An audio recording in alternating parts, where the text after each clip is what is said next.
और खेतों में दौड़ा दौड़ा करके आपके साथ आपको अपमानित किया जाता है, आपको प्रमाणित किया जाता है ताकि रिकॉर्ड में आप प्रमाण पत्र ये साबित हो ये लोग यहाँ दोषी हैं।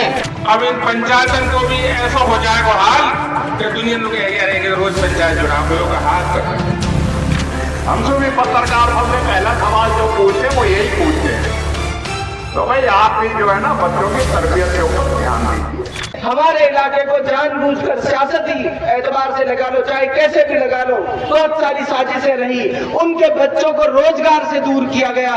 जब एक आदमी के पास रोजगार नहीं होगा तो वो रोजगार नहीं होगा तो ये किसी एक कौम की बात नहीं कर रहा, तमाम कौमों की बात कर रहा हूँ जिनके पास रोजगार नहीं है, कमाई का कोई संसाधन नहीं है, वो क्राइम की तरफ जाते हैं, वो कानून की परवाह नहीं करते। फिर इसीलिए यही हालात हमारे साथ हुए हैं कि हमको साजिशन हमारे नौजवानों को इस अंधकार की तरफ धकेला गया है और उस साजिश को समझने की जरूरत है। हम और आप सब मिलकर इन साजिशों को नाकाम करने की कोशिश करेंगे।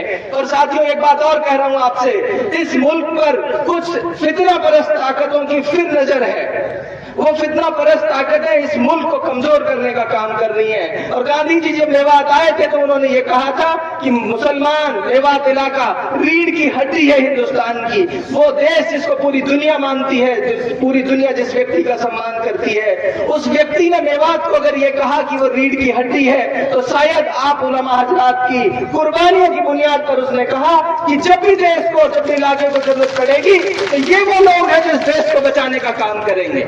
साथियों बहुत जिम्मेदारी के साथ आपसे कह रहा हूं, बहुत गंभीरता से सोचने की जरूरत है। न केवल मेवात को बचाने की जरूरत है बल्कि इस मुल्क को भी बचाने की जरूरत है। मेवात वो इलाका है तो पूरी दुनिया में इसलिए जाना जाता है कि यहाँ सभी धर्म मजहब के लोग मोहब्बत से रहते आए हैं और मोहब्बत से रहते रहेंगे। मैं चंद बात अपनी खत्म कर रहा हूं। जैसा मंत्री जी ने कहा और तमाम पहले के स्पीकर्स ने कहा कि शिक्षा के माध्यम से तब्दीली आ सकती है समाज में। मैं आपसे हाथ जोड़कर कह रहा हूं कि तमाम और चीजें साथ साथ चलेंगी। आप अपने बच्चों को पढ़ाने का काम करिए, आप अपने बच्चों के साथ साथ अपने पड़ोसी के, अपने गांव के, उन तमाम बातों पे चर्चाएं शुरू करिए। हमारे समाज में बहुत अफसोस के साथ कह रहा हूं, तमाम चर्चाएं तो हैं कि उसके बेटे ने उसके बेटे का ब्याह पीट दिया, फला के बेटे ने फला की से बड़ी गाड़ी ले ली, लेकिन इस बात की चर्चा नहीं है कि मेरा बेटा कहां पढ़ रहा है, उसका बेटा कहां पढ़ रहा है। जिस बात की चर्चा समाज में होती है उस तरह भी समाज का जहन बनने लग जाता है। आप हजरात से हाथ जोड़ के गुजारिश कर रहा हूं, समाज में चर्चाएं शुरू करिए, समाज में बातचीत शुरू करिए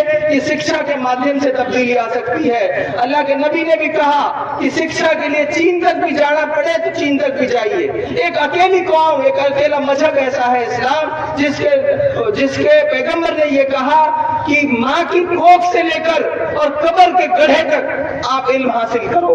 वो कौम इल्म में सबसे पीछे है आज। ये हमारी पस्ती का, ये हमारी बदहाली का सबसे बड़ा कारण है। आप हजरात से हाथ जोड़कर कह रहा हूं कि इन तमाम बातों को बारीकी से समझकर जो हकी फैसला आप हजरात देंगे, मैं अपनी तरफ से ये कह रहा हूं, आप मुफ्ती साहब ने, मौलवी साहब ने कहा, सफात मैनेजर ने 3 दिन कहा, मैं ये कहता हूं ज्यादा भी नहीं तो कम से कम 5 दिन समाज मुझसे ले ले पूरे। मैं इंशाअल्लाह आप सबके साथ कंधे से कंधा मिलाकर काम करूंगा। जहां भी आप मेरी जैसी जिम्मेदारी लगाएंगे इंशाअल्लाह मैं पूरी ताकत के साथ उस पर अमल करने की कोशिश करूंगा। बहुत